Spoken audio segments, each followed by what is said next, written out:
오늘은 박수 좀 크게 쳐주셔야 될 것 같습니다.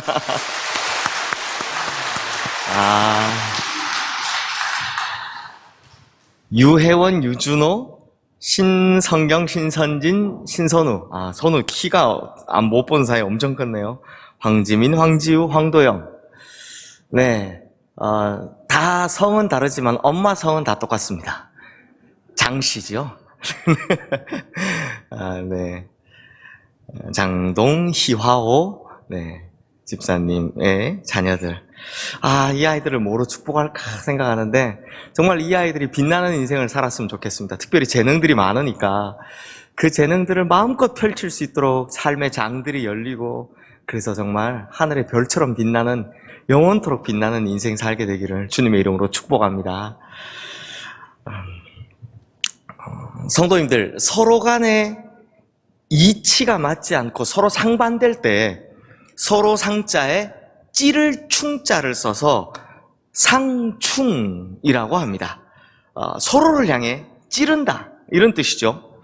그런데 성도님들, 혹시 성경을 읽다가 말씀끼리 상충된다라는 생각을 해보신 적이 있으십니까?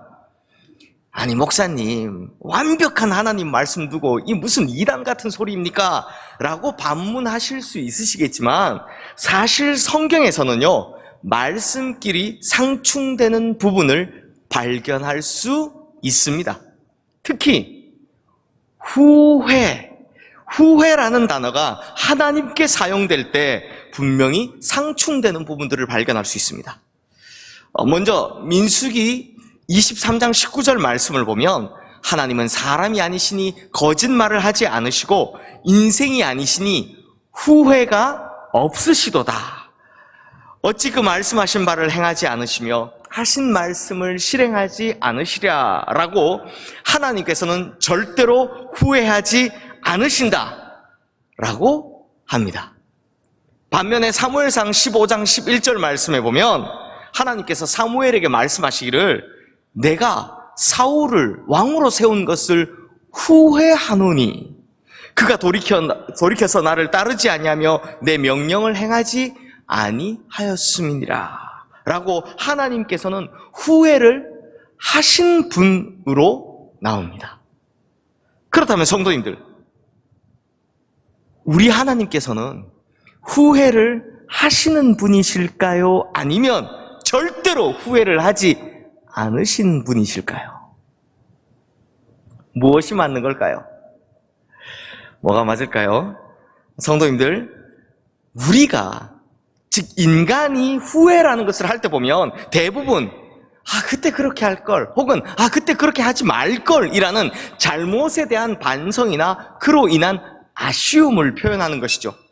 그런데요, 하나님의 후회는 인간이 하는 이 후회와 그 성질 자체가 좀 다릅니다. 즉 잘못에 대한 반성이 아니라는 것이죠. 하나님의 후회는요, 그분의 뜻과 그분의 방향이 잘못되었다라고 바꾸는 것이 아니라 그저 그분의 마음이 안타깝고 슬픈 것입니다.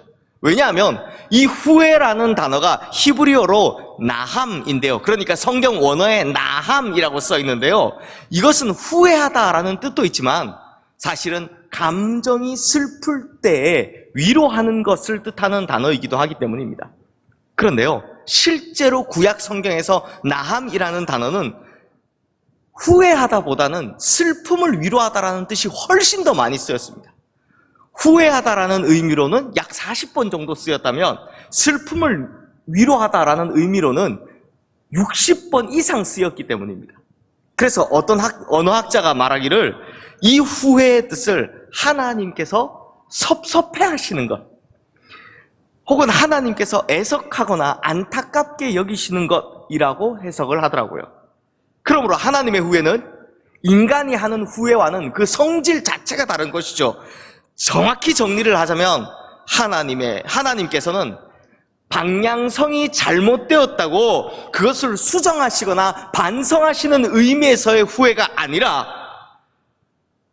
오히려 방향성을 일관되게 이끌어 나가시려고 행하시는 일들에 대해 슬퍼하시는 것이다 라는 겁니다. 예를 들어 볼까요? 이 나함이라는 단어가 성경에서 처음 쓰인 곳이 바로 노아의 방주 사건 때입니다. 창세기 6장 6절에서 7절 말씀 보시면 땅 위에 사람을 지으셨음을 한탄하사 마음을 근심하시고 이르시되 내가 창조한 사람을 내가 지면에서 쓸어버리되 사람으로부터 가축과 기는 것과 공중의 새까지 그리하리니 이는 내가 그것들을 지었음을 한탄함이니라 하시니라 라고 하는데요, 여기서 한탄하다가 바로 히브리어 나함입니다.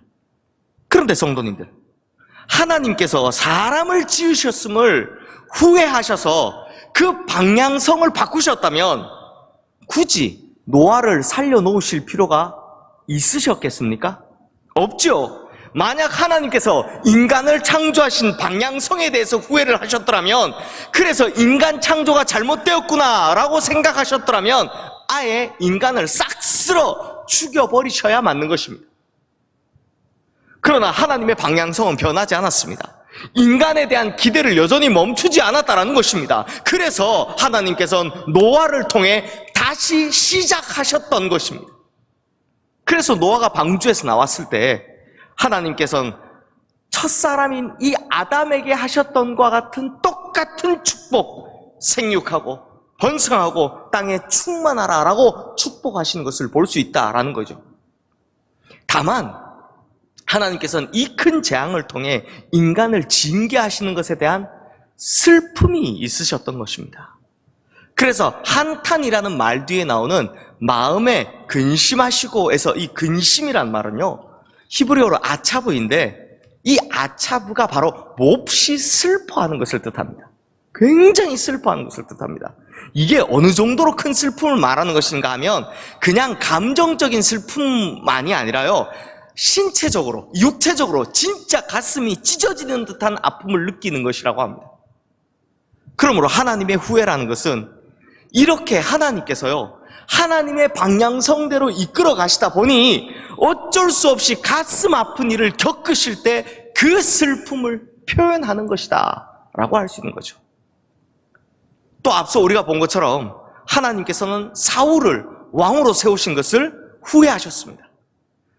마찬가지로 하나님께서 사울을 왕으로 세우신 것을 후회하셨을지라도 이스라엘이라는 나라를 하나님의 나라요, 제사장 나라로 세우고자 하시는 그 방향성에는 전혀 바뀐 것이 없었습니다. 변함이 없었던 거죠. 그래서 하나님은 사울을 패하시고 다윗을 왕으로 세우신 것입니다.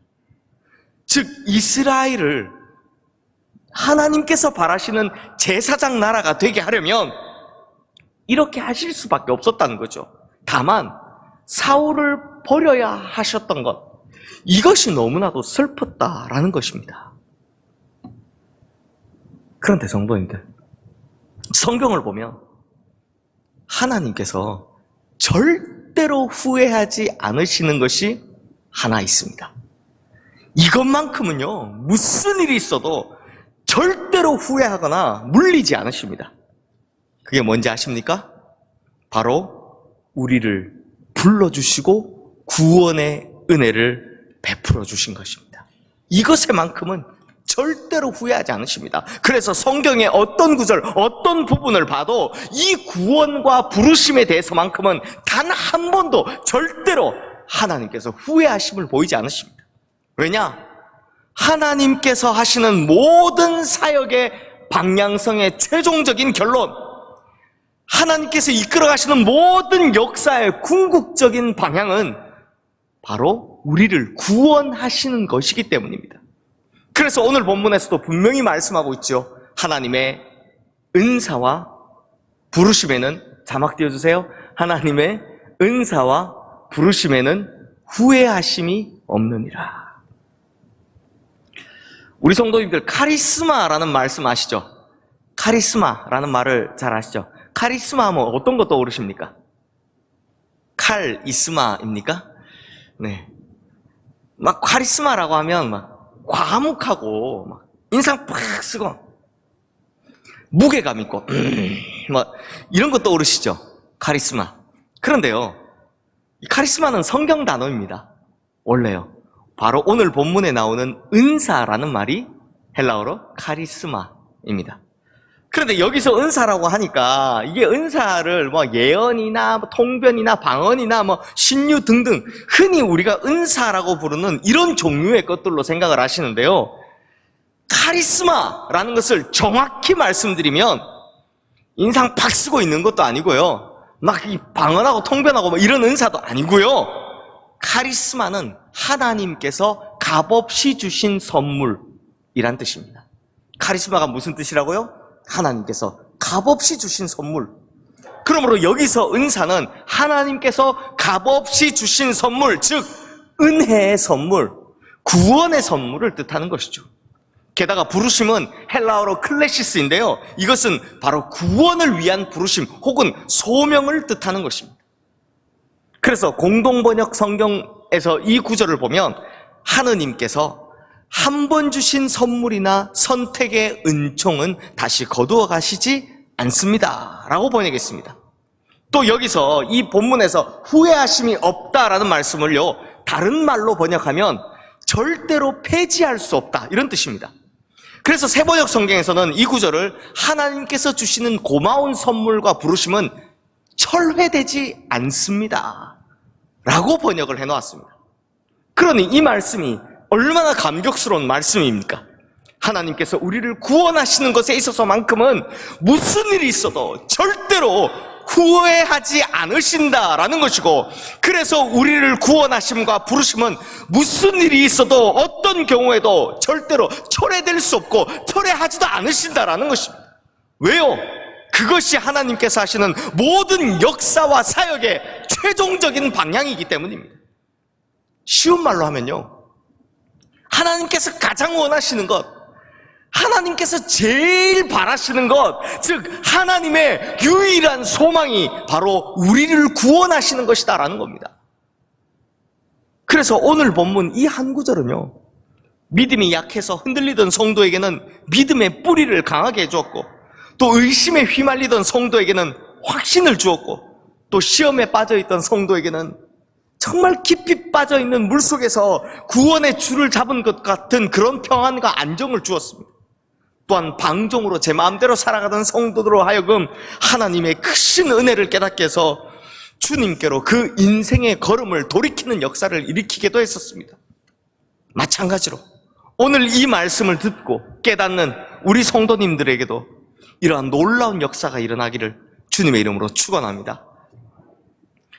성도님들, 사실 이 한 구절은 문맥상으로는 이스라엘 민족의 구원에 관한 말씀입니다. 예수 그리스도의 십자가 복음을 거부한 유대인들이지만 그럼에도 하나님께서는 그들을 절대로 포기하지 않으신다라는 말이죠. 그런데 이게요, 이스라엘 백성들이 하나님께로 돌아오게 될 것, 십자가 복음으로 돌아오게 될 것이라는 이 메시지가요, 참 많은 오해를 낳았습니다. 그래서 이 전천년설을 주장하는 이 세대주의, 또 친이스라엘, 반팔레스타인 정책을 지지하는 근본주의, 선교는 무조건 이스라엘로 가야 한다라는 백투 예루살렘 운동 등등 이 참 많은 이단들을 낳았습니다. 그런데 딱 한마디로 그들이 주장하는 내용이 틀렸다라는 것을 말씀드리자면, 이 말씀은요, 이스라엘이라는 나라의 회복에 초점이 있는 것이 아니라 하나님께서 그들도 구원하실 것이다라는 구원에 초점이 있는 말씀이기 때문에 그들의 주장은 하나같이 다 틀렸다라는 겁니다. 제가 이 말씀을 원고에 썼다가 지우기를 정말 수백 번 했습니다. 그럼에도 불구하고 이 말씀을 드리는 이유는 이 본문을 가지고 설교하면서 엉뚱하게 설교하시는 분들이 다른 말씀을 하실까 봐 제가 이 말씀을 꼭 넣었고요. 하지만 오늘은 이런 복잡한 내용이 아니라 이 말씀을 이제 영적인 이스라엘이 된 우리들에게 한번 적용해 보자라고 합니다. 사랑하는 성도님들, 올해는 비가 많이 와서 이 과일들이 좀 맛이 없을 것 같은데, 원래 요즘 같은 여름이 되면 시원하게 한 입 배무르시려고 시장이나 마트에 가셔서 어떤 과일 골라오십니까? 수박. 제가 좋아하는 수박 고르시죠. 그런데 우리 성도님들, 수박 고르실 때 어떻게 하십니까? 산더미처럼 막 마트에 가면 막 쌓아놓잖아요. 이 쌓아놓은 수박 중에 그냥 메뉴에 있는 거 아무거나 하나 덥석 집어들고 오시는 분 아무도 안 계실 겁니다. 수박 고르는 법에 대해 잘 몰라도 뭐 어디서 주워 들은 데라도 혹은 뭐 자기가 아는 모든 상식을 동원해서라도 막 통통통 두들겨 보기도 하고요, 이리저리 돌려보기도 하고 해서 어떻게든 좋은 거, 어떻게든 맛있는 것 골라보려고 노력을 하실 겁니다. 그렇죠? 그런데요, 하나님께서 우리를 부르실 때 마치 이렇게 산더미처럼 쌓아놓은 수박 가운데서 잘 익은 것, 모양 좋은 것, 달고 맛있는 것 고르듯이 그렇게 고르신 것이 아닙니다. 그러니까 60억 인구 중에서 막 우리가요, 그런대로 착하고 그런대로 훌륭하고 그런대로 괜찮아서 조금이라도 뭐 좀 특별한 구석이 있어서 하나님께서 우리를 선택하신 것이 아니라는 겁니다. 이게 무슨 말이냐? 이런 표현 써서 죄송합니다. 정말 깜도 안 되는 우리를 아무런 조건 없이 불러주셨다는 겁니다. 실제로 우리가요, 예수님을 믿고 그리스도인으로 살아가면서 많이 느끼는 것이 뭡니까?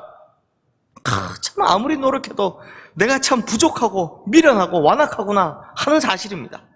그러니 하나님께서도 어쩌면 정말 나 같은 사람을 자신의 자녀로 불렀을까, 이런 생각이요 우리 마음속에 들 때가 얼마나 많습니까? 하나님을 만족시키기엔 턱없이 부족한 반면 하나님 뜻대로 살아가기엔 내 뜻과 고집이 너무나 세지요. 그래서 하나님을 기쁘시게 해드리기보다는 하나님을 섭섭하게 해드렸을 때가 훨씬 더 많은 것 같습니다. 그러니 하나님 입장에서 생각해 보면 마치 맛이 하나도 없어서 돈 아깝다는 생각이 드는 수박을 고른 것처럼 아무래도 하나님께서 나를 좀 잘못 선택하신 거 아닐까 하는 생각이 충분히 들만합니다. 그렇다면 성도님들, 하나님께서 이런 맛없는 수박 같은 나를 선택하신 것, 하나님께서 실수하신 것입니까? 아닙니다. 아닙니다. 그냥 아니다 라고 대답할 정도가 아니라 전혀 그렇지 않습니다. 절대로 그럴 수 없습니다 라고 대답해야 할 것 같습니다. 왜냐하면 오늘 말씀에서 분명히 하나님의 은사와 부르심에는 후회하심이 없느니라 라고 말씀하고 있기 때문입니다. 그렇다면 오늘 설교의 가장 큰 질문, 가장 큰 명제 이것입니다. 하나님께서 어떻게 나 같은 사람을 선택해놓고 왜 후회를 하지 않으신다라고 하시는 걸까? 이 이유에 대해서요, 제가 3가지를 통해 답을 알아가 보도록 하겠습니다. 하나님께서 나를 부르시는 것에 대해 절대로, 자막 띄워주세요, 후회하지 않으시는 이유, 그 첫 번째는 하나님께서 나를 너무나도 잘 알고 계시기 때문입니다. 성도님들, 물에 빠진 사람 건져줬더니 보따리 내놓으라고 한다라는 말이 있죠. 그러면 이 경우에는요, 물에 빠진 사람이 어떤 사람인지 조사 다 하고 확인 다 하고 건져준 겁니까? 아니면 급하니까 그냥 막 건져준 겁니까? 아니, 급하니까 그냥 막 건져준 거죠. 그런데요, 만약 저 사람을 건져주면 나중에 틀림없이 보따리 내놓으라고 할 거다라는 것을 미리 알았다면, 저런 사람이란 걸 미리 알았다면 우리 성도님들 어떻게 하시겠습니까? 뭐 안 구해줄 수는 없으니까 구해주기 전에, 물에 빠진 사람 구해주기 전에 확인서에 지장이라도 받아야 될 것 같습니다. 그리고 구해줘야 될 것 같습니다. 그러니까 성도님들, 물에 빠진 사람 건져줬더니 보따리 내놓으라고 한다라는 이 일이 왜 생깁니까? 그 사람이 어떤 사람인지 모르기 때문에 생기는 겁니다. 그러니 성도님들, 후회라는 것이요, 보통은 잘 모르고 일을 저질렀을 때 하는 것이지 미리 다 알고 있었을 때는 후회를 합니까, 안 합니까? 안 합니다. 오히려 그럴 줄 알았다라고 반응하는 것이 정상입니다. 마찬가지입니다. 하나님께서는 우리를 다 아시고 그럼에도 우리를 선택하셔서 자녀로, 성도로 삼아주셨으니 하나님께는 후회가 있을 수 없는 법입니다. 실제로요, 하나님께서는 우리가 우리 자신을 아는 것보다 훨씬 더 잘 아십니다. 왜냐고요? 하나님이 우리를 만드셨기 때문입니다. 이 미국의 포드 자동차가 처음 나왔을 때 정말 인기가 많았다고 합니다. 한창 인기를 끌 때 한 여성분이 포드 자동차를 타고 포드죠. 포드 자동차를 타고 이게 고속도로를 달리다가 차가 고장이 나서 길가에 어쩔 줄 모르고 이렇게 서 있었다고 합니다. 미국은요, 땅덩어리가 워낙 넓은 데다가 또 당시에는 지금 휴대폰 같은 것이 없으니까 제가 미국 고속도로 가보니까 진짜 허허벌판이더라고요. 광야에 그냥 도로만 하나 쭉 나 있더라고요. 그런데 당시에는 지금 같은 휴대폰도 없었을 때니까 이게 길가에 차 세워놓고 얼마나 답답하겠습니까? 이걸 어쩌지 싶은 겁니다. 그런데 마침 지나가던 차가 한 대 탁 멈추더니 키가 큰 신사분 한 분이 내렸습니다. 왜 그러십니까? 하더니 사정을 듣더니 자신이 차를 한번 볼 수 있습니까? 라고 양해를 구하고선 이 보닛을 열고 차를 막 쳐다보기 시작하더라는 겁니다. 그런데 뭐 이게 손 조금 뚝뚝뚝 만져보고는 금세 차를 고치는 건 아니겠습니까? 그래서 이 여성분이 너무나 고마워서 이 신사분에게 이렇게 물어봤답니다. 선생님, 정말 선생님 성함이라도 알고 싶습니다. 그랬더니 이 신사의 대답이 뭔지 아십니까? I am Henry Ford 였다고 합니다. 제가 헨리 포드입니다. 이 포드 자동차 만든 사람, 바로 그 사람이었다라는 겁니다. 그러니 그가 직접 만든 자동차니까요. 얼마나 잘 알겠습니까? 마찬가지입니다. 하나님께서 우리를 지으셨으니 하나님께서 우리에 대해서 얼마나 잘 알고 계시겠습니까? 얼마나 미련한지, 얼마나 고집센지, 얼마나 완악한지, 얼마나 못났는지 하나님께서는 이미 다 아시는 것이죠. 그럼에도 하나님께서 우리를 불러주고 선택해 주셨다라는 것입니다. 그러니 하나님께는 후회가 아니라 그런 줄 이미 다 알고 있었다라는 것만 남아있는 것입니다. 그리고 또 하나님께서 나를 부르신 것에 대해 절대 후회하지 않으시는 이유, 그 두 번째는 넘치는 은혜, 무한한 은혜 때문입니다. 성도님들, 이 장독 있죠? 독 안에 담긴 물을 바가지로 몇 번 퍼내 쓰고 나면 금방 표가 나죠. 물이 줄어드는 것이 눈에 바로바로 보이기 때문입니다. 쭉쭉쭉 줄어들죠. 그렇게 바가지로 몇 번 더 퍼내고 나면 이 독 안에 있는 물은 나중에는 아예 말라버립니다. 없죠. 그런데 바닷가에 가셔서 이 바닷물을 한번 퍼내 보십시오. 바닷물이 줄어들고 바닷물이 마르고 그럽니까? 아무리 큰 바가지, 아니 뭐 대야를 가져다가 수백 번, 수천 번 물을 퍼낸다고 한들 바닷물의 양은요 전혀 줄어들지 않습니다. 티도 안 납니다. 바로 이것이 유한한 것과 무한한 것의 차이입니다. 성도님들, 만약 하나님의 은혜에 한계가 있고 제한이 있다면 이런 식으로 퍼주고 퍼주다간 다 말라버릴 겁니다. 그러면 그 빈틈에 후회가 생기는 거죠. 하지만 실상 하나님의 은혜가 바다보다 더 크고 무한하시니 아무리 쏟아붓고 쏟아부어도 한량이 없는 것입니다. 그러니 후회가 생길 자리도 틈도 없는 것이죠. 그러므로 하나님께서 나를 부르시고 택하신 것에는 절대로 후회하심이 있을 수 없는 것입니다. 왜냐고요? 하나님의 은혜가 무한하시기 때문입니다. 아무리 부어도 또 있고 또 있기 때문입니다. 그러니 후회가 없죠. 마지막으로 하나님께서 나를 부르신 것에 대해 절대 후회하지 않으시는 이유, 그 세 번째는 무조건적인 사랑 때문입니다.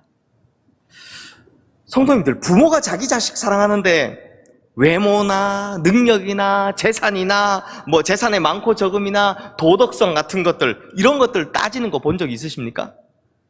없습니다. 그냥 자기 자식이기 때문에 사랑하는 겁니다. 그리고 이런 사랑은요, 이런 사랑을 막을 수 있는 것은 세상 어디에도 없고 무엇으로도 안 됩니다. 아니, 생각해 보십시오. 인물로 보면 자기 자식보다 잘생기고 예쁜 아이들 왜 없겠습니까? 근데 없다고 하실 거죠. 근데 왜 실제로 보면 왜 없겠습니까? 공부하는 것으로 보면 자기 자식보다 똑똑하고 머리 좋은 애들이 왜 없겠습니까? 자기 자식보다 착하고 훌륭한 아이들 왜 없겠습니까? 그런데 부모는 세상에서 누구를 가장 사랑합니까? 자기 자식입니다. 묻지도 따지지도 않고 그냥 사랑합니다. 왜요? 자기 자식이니까요. 자기가 배 아파서 낳은 자식이기 때문에 무조건 사랑하는 겁니다. 성도님들, 하나님께서 우리를 바라보실 때도 마찬가지입니다. 겉모양이나 조건으로 보면 이 세상에는 우리와 비교할 수 없을 만큼 굉장한 사람들이 얼마든지 있습니다. 그러나 하나님께서는 그런 것들 하나도 따지지도 않으시고요, 그저 우리가 당신의 피로 사신, 당신의 목숨값으로 사신 귀한 자녀이기 때문에 무조건 사랑하시는 겁니다. 그러니 후회가 있을 수가 없죠. 사랑하는 성도님들, 제가 오늘 이 설교의 마지막에 무엇을 쓸까? 끝이 마무리되지 않아서 정말 고민을 많이 했습니다. 보통 말씀을 마무리하겠습니다, 뭐 이럴 때가 있잖아요. 그런데 이번 설교는요, 여기까지 딱 써놓고 아무리 고민을 해도 이 끝이 뭘 써야 될지 잘 마무리가 안 되더라고요. 그러다가 고민하다가 참 엉뚱하게 하고도 쓸데없는 생각을 하나 하게 되었습니다. 이 보통 설교할 때 보면 하나님께서는 전지전능하시니까 하나님께서 잘하시는 것만 쭉 말씀드리지 않습니까? 뭐 마찬가지로 저도 오늘 설교에서 하나님께서는 나의 모든 것을 아시고 은혜가 무한하시고 사랑이 넘치시는 하나님이시다, 뭐 이렇게 말씀을 드렸습니다. 그런데요, 이 설교가 마무리가 잘 안 써져서 고민을 하다가 문득 진짜 엉뚱하게도 이런 생각을 해봤습니다. 그러면 하나님께서 못하시는 건 뭘까? 막 다 맨날 하나님 잘하시는 것만 이야기하니까 하나님께서 못하시는 것은 무엇일까? 우리 성도님들, 하나님께서 못하시는 게 뭘까요? 없으신 것 같죠? 그런데요, 제가 곰곰이 생각해 보니까 한 3가지 정도가 있더라고요. 하나님께서 못하시는 것 뭘까요? 먼저는 하나님은 거짓말을 못하십니다. 거짓말을 못하십니다. 그리고 하나님은 실수를 못하십니다. 실수를 전혀 하지 않으시니까, 완벽하시니까. 마지막으로 하나님은 후회를 못하십니다. 제가요, 이 생각을 하고 정말 큰 은혜를 받았습니다. 이 설교를 쓰다가 정말 큰 은혜를 받았습니다. 왜요? 하나님께서 나를 불러주셨다라는 이것이 거짓말이 아니라 무조건 참이고 진실이라는 것입니다. 또 하나님께서 나를 불러주셨다라는 이것이 하나님의 실수가 아니라 하나님의 정확한 계산이셨고 하나님의 가장 올바른 판단이셨다라는 것입니다. 그리고 하나님께서 이렇게 못나고 실수 많은 이 죄 많은 나를 불러주셨다는 것에 대해서 하나님께서는 절대로 결코 단 한 번도 후회하신 적이 없으시다라는 것입니다. 사랑하는 성도님들, 이렇듯 하나님께서 우리를 불러주신 것은 우연도 아니고요, 실수도 아니고요, 잘못도 아닙니다. 마치 마트에서 잘못 산 그 맛없는 수박같이 하나님께 뭐 하나 제대로 내세울 것 없는 우리인데, 그럼에도 하나님께서는 자신의 핏값으로, 자신의 목숨값으로 우리를 사서 자기 자녀로 삼으신 것에 대해 일절 후회하심이 없다라는 것입니다. 신앙적으로는 자주 무너지고 자주 엎어지고 의지는 약하고 모자란 것은 참 많지만 이런 나이지만 하나님께서는 이런 나를 부르신 것에 대해서 단 한 번도 후회하신 적이 없다라는 것입니다. 그러므로 성도님들, 이제 용기를 내십시오.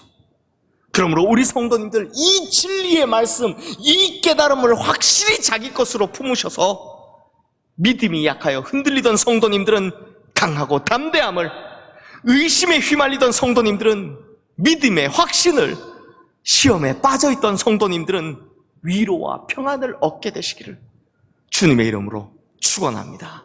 기도하겠습니다. 하나님 아버지, 참 감사합니다. 하나님께서 이 못난 나를 부르신 것에 대해 단 한 번도 후회를 하지 않으셨다라는 이 말씀을 생각하면 생각할수록, 또 깨달으면 깨달을수록 정말 감사와 감격밖에는 할 것이 없습니다. 이 말씀을 깨달은 만큼 이제 다시 한번 확신과 용기를 가지게 하여 주시옵소서. 비록 지금은 좀 못나서 하나님의 안타까움이 될 때도 있지만, 그리고 의심 많고 죄 많아서 하나님의 슬픔이 될 때도 있지만, 그러나 날이 갈수록 성장하고 성숙하여서 결국에는 하나님의 자랑이 될 수 있는 성도님들 다 되게 하여 주시옵소서. 우리를 부르심에 단 한 번도 후회하심이 없으신 우리 주 예수 그리스도 이름으로 기도드리옵나이다. 아멘.